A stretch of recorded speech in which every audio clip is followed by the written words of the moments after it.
boss, welcome back. So you want to know how to train an employee on standard operating procedures. Chances are you've either just hired someone new, are getting ready to hire someone new, or you've got a team member that is just not quite performing the way that you want them to, and we need to revisit the training process. Whatever situation you're in, I'm glad that you're here because in today's video, we're going to break down exactly how you train your team members on your standard operating procedures, and I'm going to give you like the key piece that so many businesses are missing that allows underperformance to happen. You might not even realize that you have a culture that allows underperformance, but I promise you, if you're missing this step, you do. So make sure that you watch until the end.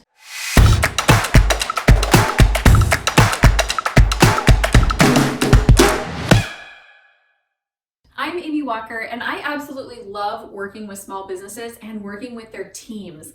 There's nothing worse than feeling like if your hand is not on something, that it's not going to be done well. That's not a fun way to run a business, and that makes you feel kind of like a slave to your company. It's not what you came into business ownership for. You probably came in because you wanted some freedom. So let's go through this process, and along the way, I'm going to give you some tips on little things that you might be doing that are allowing for a culture of underperformance. I have a very wise friend and client, Dino Watt, who trains actually on team cultures. He says that you either have a culture of disdain, meaning you just can't stand the culture, or it's a culture of default, meaning it just is whatever it is because nobody actually created it. So whoever's there on the team is creating some kind of a culture.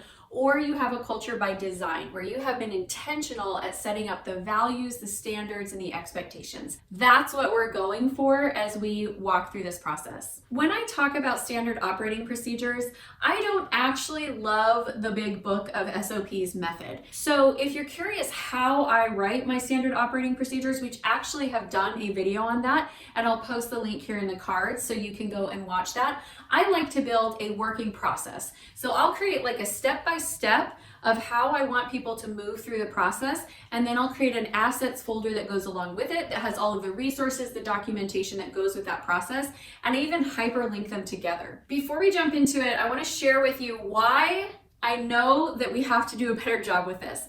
The very first time I tried to hire salespeople, it bombed. And I know I'm not alone in this because I hear this all the time from business owners. They're like, I've been trying to hire salespeople and I just keep paying them, and they're not closing deals, and my sales are down, but I'm paying out, and it's just painful. I had the exact same experience.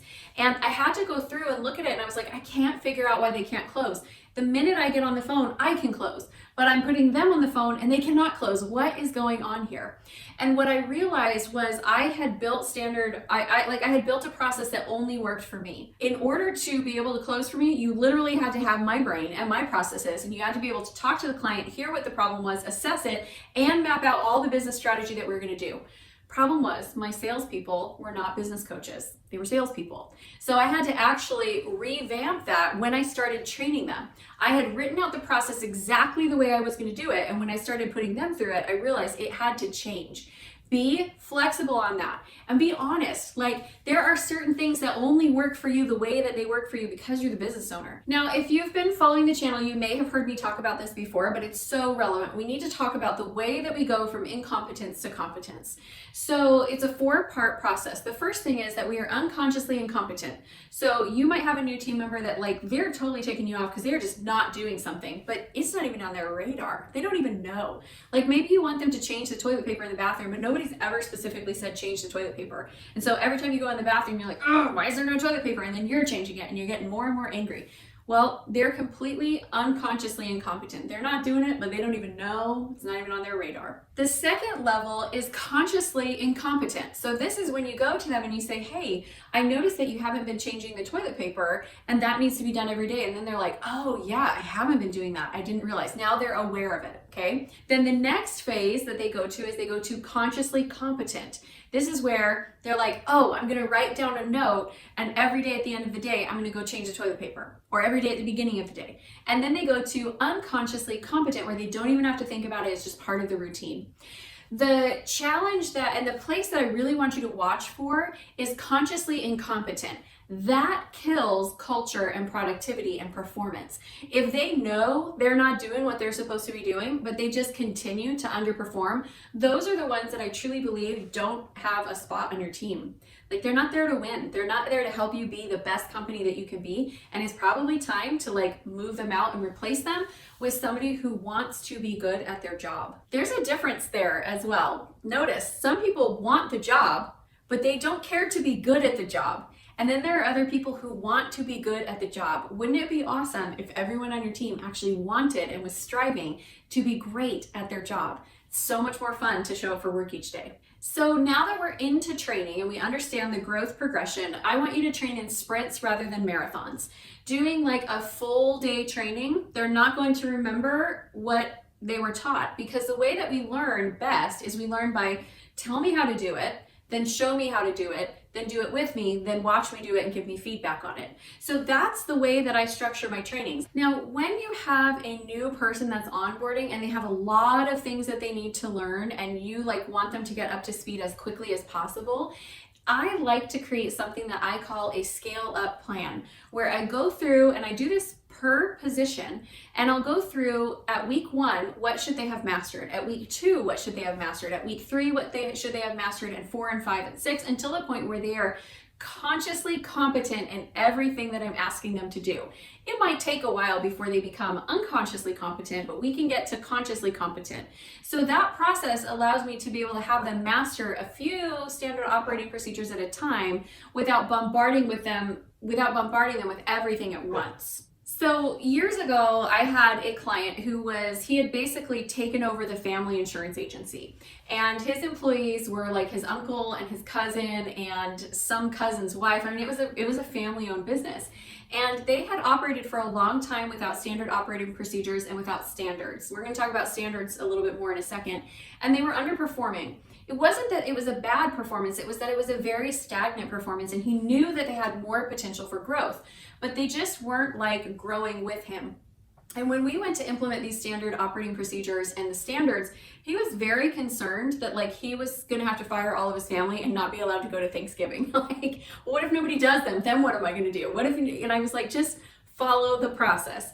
So when you start implementing these new standards and these standard operating procedures with an existing team, there is always that fear of like, am I going to have to fire a bunch of my team members? I'm going to have to let them go. The reality is you don't know until you implement them. But what you do know is that your team is not operating at maximum efficiency. You do know that they're not upholding any kind of standard because you haven't set it. You do know what the current performance is, and you do know that it can get better from there.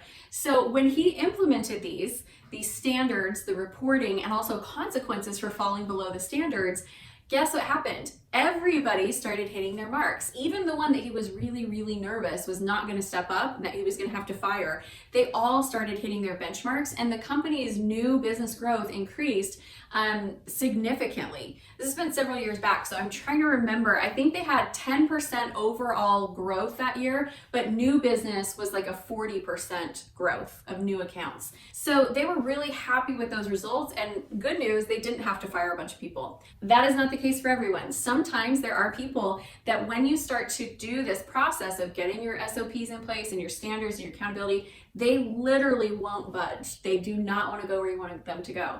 And it might feel bad to have to let them go, but the reality is they are not there for you anyway. They're there for themselves. Let's talk about standards first. They have to be clearly defined. What is the standard that you want people to shoot for? And you have to be so specific, because things like, my standard is that I want people to be honest and have integrity. Okay, cool. But integrity means different things to different people. It just does.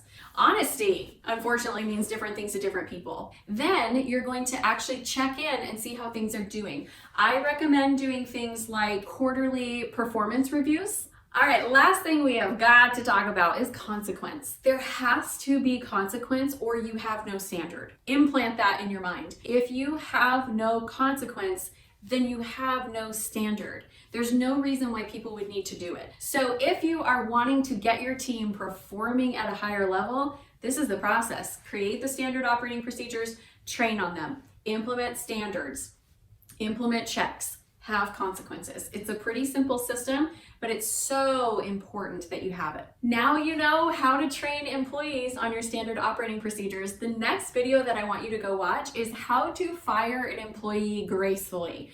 Now, I'm not saying that because of standard operating procedures, you're gonna have to go fire people. I'm just saying that as a business owner, you need to be prepared, because if someone is not wanting to be an A team player, you just can't afford to have D or C players on your team. You just can't. So we got to know that process and feel confident in how to do it with grace and with kindness and respect. All right, boss, thank you so much for being here, and come back again soon for more Like a Boss tips.